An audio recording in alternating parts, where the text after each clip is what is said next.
Watching the Iron Claw can feel like getting slammed with a metal folding chair over and over again. So bludgeoning are the true and tragic circumstances that befell the famous Von Erich wresting family during the 1980s and 90s, which director Sean Durkin's film depicts.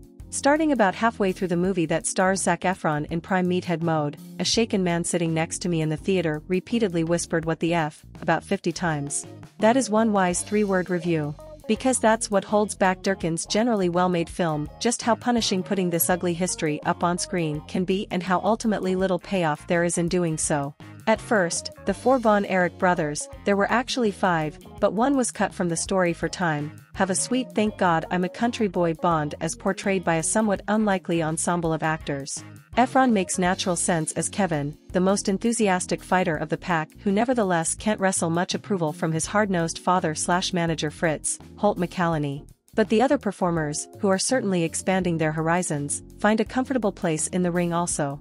Harris Dickinson, who was hilarious as a male model in last year's Triangle of Sadness, is funniest as high-spirited David.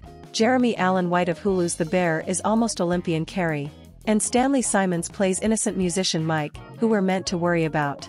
The boys all have different dreams and personalities, yet their pop prizes competition above all else and cruelly pits them against one another.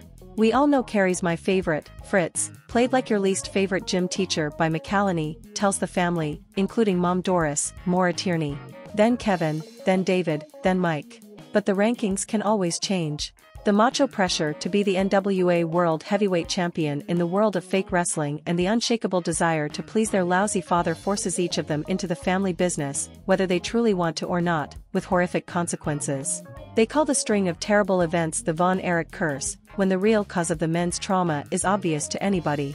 The Von Erich story is told parallel to the meteoric rise of character-driven wrestling around the world, thanks to the family and wild characters such as Ric Flair. Kevin eventually comes to his senses with the help of his supportive, clear-eyed wife Pam, Lily James. But by then the audience is already bruised and bloodied on the floor, and unable to stand up.